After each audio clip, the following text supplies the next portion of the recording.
Welcome to Voodoo Whiskey Gaming, and this is my late review of Mercenaries Playground of Destruction. I played it on the Xbox Series X via backwards compatibility, otherwise it's available on, Xbox or PS2. So let's get into the story. A general in North Korea leads a violent coup which ends up roping in the Chinese, the South Koreans, the Russian Mafia, and the Allied Nations? And well, a bounty is placed on each of this general's underlings, essentially. They do it as a deck of cards, with a huge bounty on the general himself. This attracts some mercenaries. You play as one of 3. And basically you end up doing missions for each of the different factions, as well as then tracking down the different cards and capturing them. There's not a huge depth to the story. It's honestly barely enough to drag you through the game. I wouldn't even give it that, honestly. It's there, it exists. I think it was a much better concept when this was the first game many years ago. But let's move on to the audio, and the music is fine but sparse. You're in an open world, and the music could definitely be playing a lot more frequently because you spend a decent amount of time driving with basically nothing going on, so some music would be nice. As for the voiceover work, I think it's well done. None of it is exactly mind-shattering. I think a lot of the characters are kind of cartoony, which fits.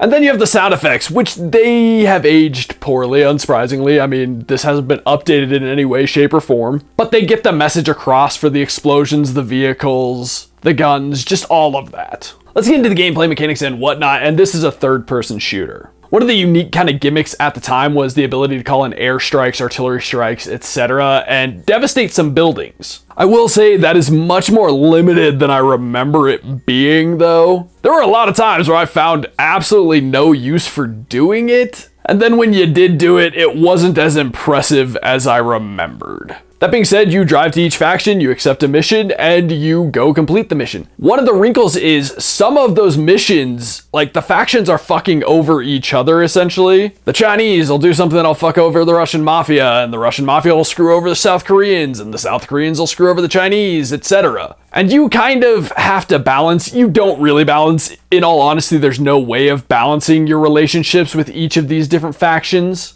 You'll do a mission where you essentially have to destroy a bunch of vehicles for one of them, which completely destroys your reputation with the faction, and you have to go bribe your way back in. But it doesn't seem to have a lot of consequence, really. It's one of those things where you're like, oh no, I'm doing this, and then you find out that there's not really much to the consequences, which is also kind of disappointing, but at the same time kind of relieving, but it makes you sit there and go, why is this mechanic here to begin with? But beyond that, you can call in supply drops and rearm yourself. You can pick up new weapons from the enemies. You can get into not a huge variety of vehicles, but you can get into a bunch of vehicles. I feel like the armed vehicles, the pseudo-tank vehicles, the tanks, etc. are generally the most interesting because they do have different weapons and those can work very differently. Whereas most of the regular driving vehicles, you don't really have access to the weapons unless you get out and get into the weapon position on the vehicle. I've got to say, the hardest part of the gameplay for me was the fact that I had to remember to save manually. We've gotten so used to autosave that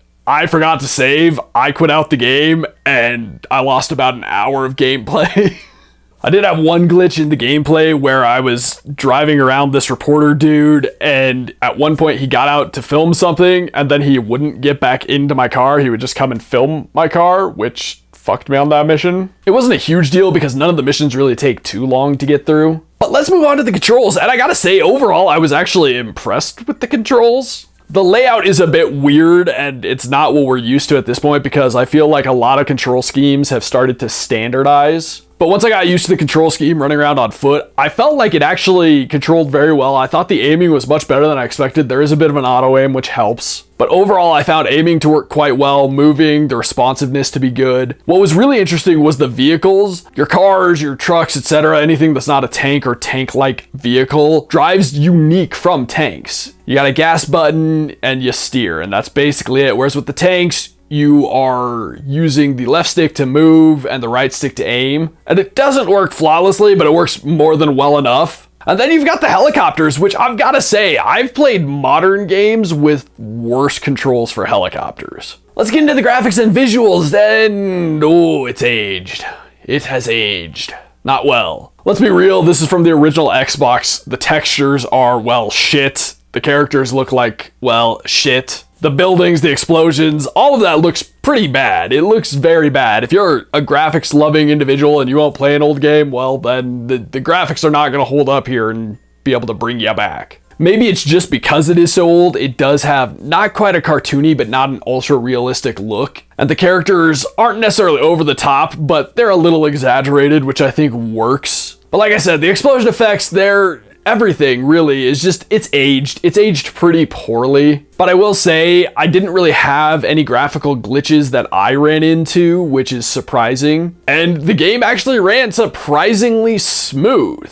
So to wrap this up, I wanted to go back and do like a nostalgia-fueled game that I played a long time ago and see if it really held up. And to put it simply, I don't feel like it does. While it was fun back on the Xbox, it really doesn't hold up on a modern console to modern games. It's got a very repetitive nature. While it is fun to call in the strikes, it doesn't always feel as necessary. They don't give you a lot of reasons to blow up huge buildings, and it doesn't work as well as you would like a lot of the times. But you can see how it led to a sequel, which is unavailable. I wish it was available because I'd like to actually play that and see if I remember that being as good as it was. But overall, I gotta say, I can't really recommend going back and playing Mercenaries Playground of Destruction. Maybe they'll release the sequel on Xbox, that would be fun. Okay, in the comments down below, why don't you tell me, do you ever go back for a nostalgia-fueled, like, adventure into a game and then leave disappointed? As always, thanks for watching. If you enjoyed the video, please hit that like button. And if you like what I'm doing in general, share and subscribe. Have a good one.